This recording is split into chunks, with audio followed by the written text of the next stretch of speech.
Part 3 आज लेकर के आए हैं हम लोग रिफ्रैक्शन का पार्ट 3, जिसमें बच्चों मैं आप लोगों के लिए आज रिफ्रैक्टिव इंडेक्स के बारे में पढ़ाऊंगा। बच्चों बहुत अच्छा लेक्चर है ये, बहुत अच्छे से पूरा देखिएगा, बहुत बढ़िया तरीके। देखो मैंने हमेशा से आपसे बोला है, ज़्यादा बड़ी वीडियोस होती नहीं है, छोटे टाइम में, कम टाइम में मैं ज़्यादा से अच्छा आपको पढ़ाने की कोशिश करता हूँ ताकि आपके कंसेप्ट क्लियर हो सके। इसलिए कहता हूँ वीडियो को पूरा देखा करो बहुत अच्छे से।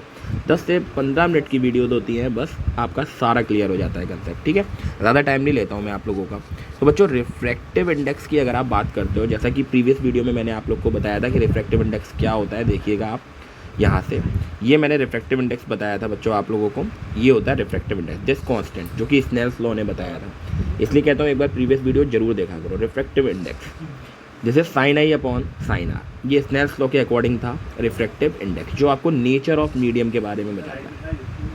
नेचर ऑफ मीडियम मीन्स कितना डेंसर है और कितना रेयरर है, इस चीज़ के बारे में जो आपको डिफाइन करता है वही आपका क्या कहलाता है, रिफ्रैक्टिव इंडेक्स कहलाता है। ठीक है जी बच्चों, यहाँ पे मैंने बताया था अगर रिफ्रैक्टिव इंडेक्स को n से रिप्रेजेंट करते हैं, अगर वैल्यू 1 से ग्रेटर होती है मीन्स डेंसर, अगर वैल्यू 1 के इक्वल या फिर 1 से कम होती है उसको बोलते हैं रेयरर। इस तरीके से रिफ्रैक्टिव इंडेक्स एंगल्स की फॉर्म में मैंने आपको पढ़ाया था। अब बच्चों बात करते हैं हम लोग कि रिफ्रैक्टिव इंडेक्स को रिप्रेजेंट करते हैं n से, बहुत बढ़िया बात। रिफ्रैक्टिव इंडेक्स का फॉर्मूला अकॉर्डिंग टू स्नेल्स आया था sign angle of incidence upon sine angle of refraction. ठीक है, sign angle of incidence upon sine angle of refraction.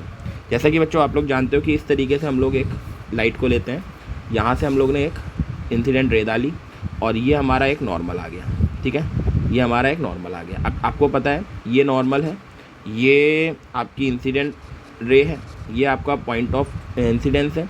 अब आपको पता है ये रेयरर मीडियम है, ये डेंसर मीडियम है। लाइट को बेंड होना ही होना है टुवर्ड्स नॉर्मल, टुवर्ड्स नॉर्मल, बहुत बढ़िया बात। ठीक है, ये टुवर्ड्स नॉर्मल यानी कि ये रिफ्रैक्टेड रे आ गई।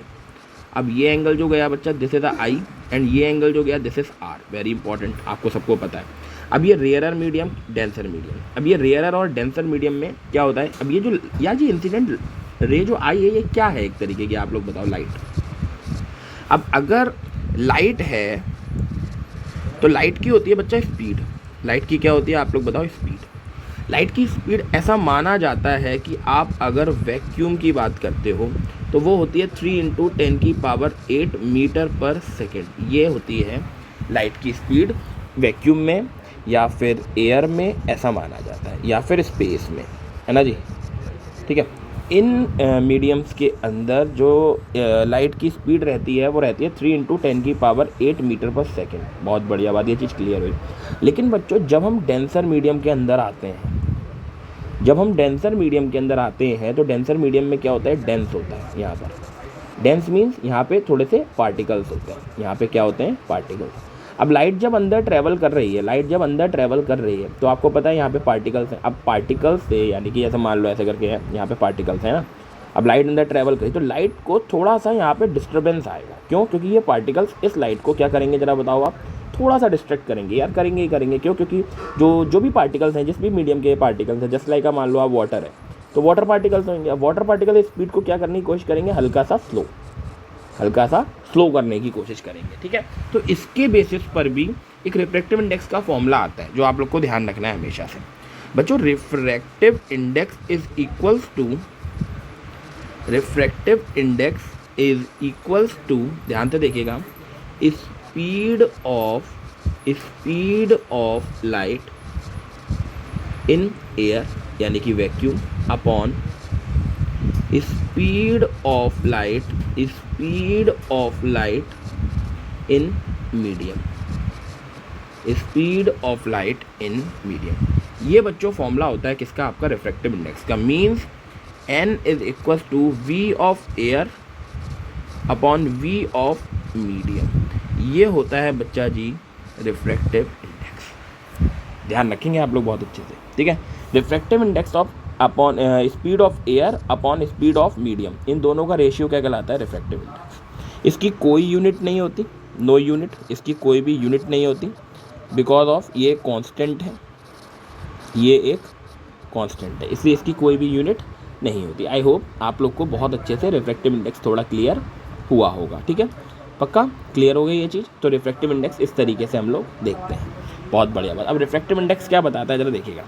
रिफ्रैक्टिव इंडेक्स जो होता है ये इन्वर्सली प्रोपोर्शनल होता है स्पीड ऑफ लाइट के, स्पीड ऑफ लाइट के, हमेशा ध्यान रखा करो ये चीज़ आप लोग, स्पीड ऑफ लाइट के इन्वर्सली प्रोपोर्शनल होता है। कहना सर इसका मतलब बताइए।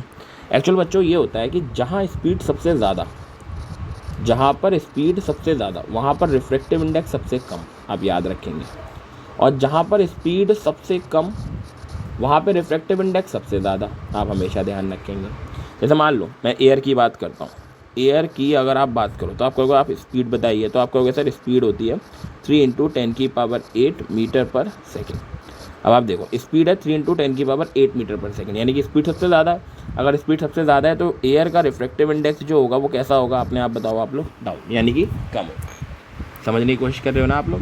जैसे मान लो बच्चों यही मैं वाटर की बात करता हूँ, ठीक है, वाटर की अगर आप बात करते हो तो स्पीड ऑफ लाइट जो रहती है अप्रॉक्स रहती है आई थिंक 2.5 × 10⁸ मीटर पर सेकेंड। आप ध्यान से देखो यहाँ से थोड़ा सा कम हुआ, अगर ये कम हुआ है तो इसका मतलब हम अब रिफ्रैक्टिव इंडेक्स की वैल्यू देखेंगे तो कितनी हो जाएगी, थोड़ी सी बढ़ जाएगी।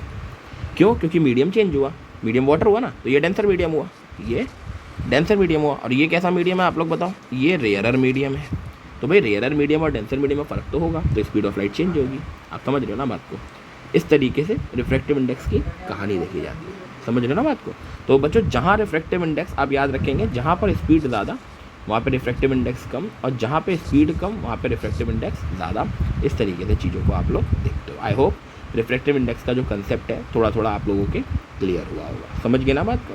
तो मिलते हैं बच्चों नेक्स्ट वीडियो में इसके कुछ क्वेश्चंस लेकर के, ताकि आप लोग के जो डाउट्स हैं वो और ज़्यादा क्रिस्टल और क्लियर हो जाए। ओके बच्चों, तो मिलते हैं नेक्स्ट वीडियो में, जब तक के लिए ऑल द बेस्ट।